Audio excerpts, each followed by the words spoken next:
Fala galera, mais um dia para o nosso devocional diário. Vamos continuar meditando em Mateus capítulo 19. Eu sou André Maldonado e o AB7 é uma produção do JC na Veia.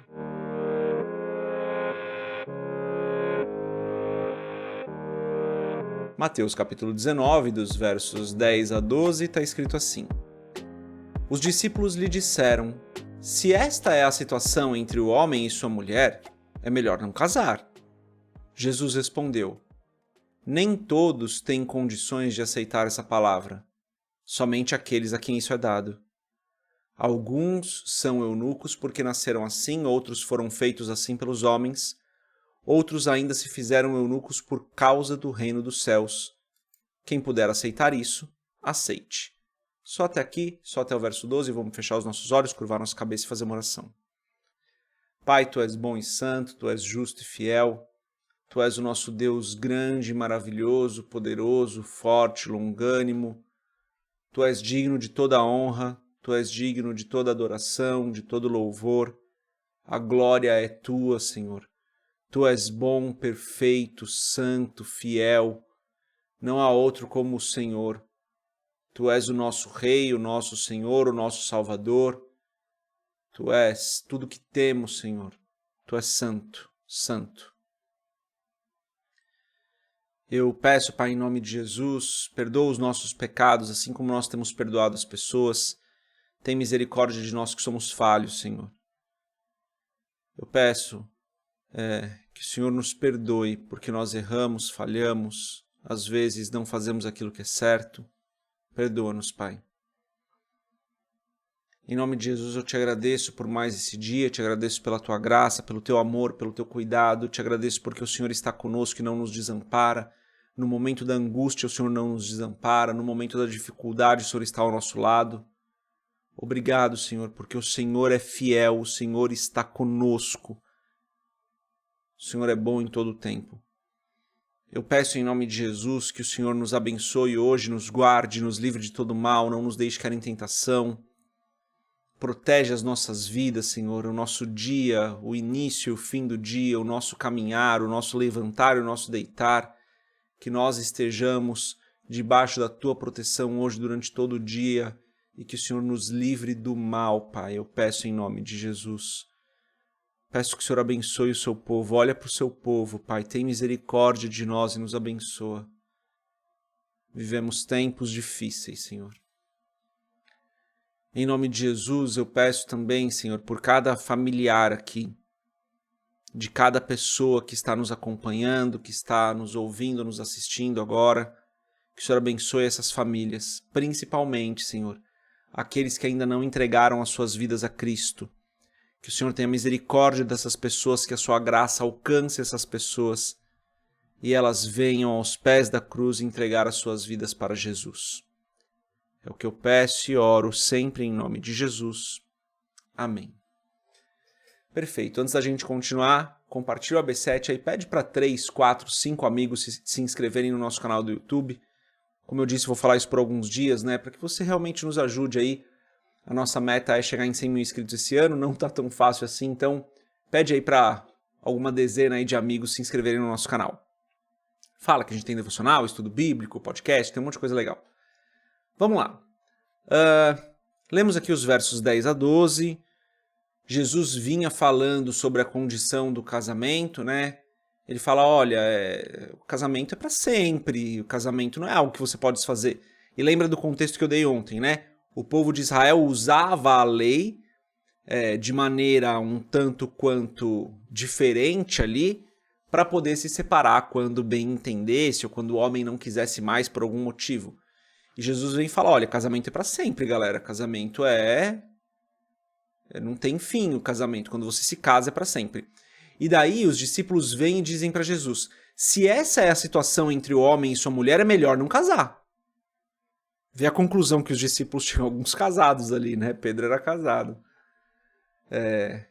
Eles chegam nessa conclusão. Eles falam, então não é melhor não casar. Por quê? Justamente porque a sociedade ali judaica estava acostumada a, em alguns casos, desfazer os casamentos. Jesus explica o porquê disso, né? Nos versos anteriores ele fala, Moisés permitiu isso por causa da dureza do seu coração, que foi o que a gente falou ontem. Então a conclusão dos discípulos é essa, então é melhor não casar. Daí Jesus responde no verso 11, nem todos têm condições de aceitar essa palavra, somente aqueles a quem isso é dado. Aqui tem interpretações diferentes. Se Jesus está se referindo a nem todos têm condições de aceitar essa palavra sobre o casamento, ou nem todos têm condições de aceitar essa palavra sobre permanecer sem se casar. Existem interpretações diferentes. Alguns vão dizer que Jesus está falando sobre o casamento e falam, olha, realmente, casamento não é para todo mundo. Alguns entendem isso. Outros entendem, não, essa palavra de ficar solteiro, de não se casar, não é para todo mundo. O fato é que no verso 12, Jesus continua falando sobre não se casar. Ele fala assim, alguns são eunucos porque nasceram assim. Pessoas que nasceram com alguma questão de órgão sexual ali. Outros foram feitos assim pelos homens. Pessoas que foram castradas, pessoas que foram mutiladas ou algo do tipo. Outros ainda se fizeram eunucos por causa do reino dos céus, ou seja, aquelas pessoas que optaram por não se casar por conta do serviço do reino. Essa última parte é isso que Jesus está falando. Quem puder aceitar isso, aceite. Veja que Jesus não está nem falando assim, se casem ou não se casem, vivam pelo reino. Ele está falando, olha, quem puder aceitar isso, aceite. Quem não puder, se case. Quem puder aceitar a palavra sobre casamento, se case. E aqui não tem saída fácil, né, galera? Se você quer se casar, que seu casamento seja para sempre. Que você enfrente as dificuldades, que você enfrente os problemas, que você supere os problemas, que você abra mão da sua vontade para fazer a vontade do seu cônjuge, que você coloque sempre os interesses do seu cônjuge em primeiro lugar. A vida no casamento nos ensina muito sobre o evangelho. A vida no casamento é uma bênção para nós, porque nos ensina uma posição de humildade, nos ensina a priorizar o outro, que é algo muito cristão, algo que a gente vê ao longo de toda a palavra. Não quer se casar por uma condição física ou qualquer coisa do tipo, ok? Não quer se casar para viver para o reino, ok? Faça isso. Temos alguns casos aqui no Brasil de pessoas bem famosas que não se casaram para viverem pelo reino, para entregarem as suas vidas para fazer tudo pelo reino. Por quê? Paulo vai dizer isso, né? Aquele que se casa, ele passa a ter também como prioridade na vida dele a vida do casal. Então, eu sou casado, vocês sabem disso, conhecem minha esposa. Se assistiram já aos nossos podcasts, conhecem a minha esposa. Eu sou casado e, claro, gente, que eu vou dividir o meu tempo para cuidar dela, para cuidar da casa, para cuidar das crianças e também para cuidar das coisas do reino.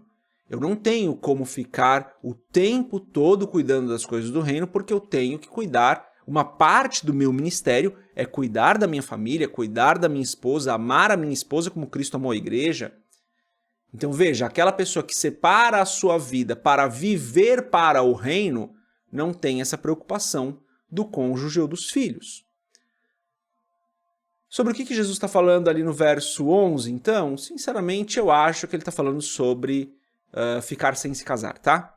Mas é a minha interpretação, existem interpretações diferentes, não acho nem que a gente precisa concordar nisso.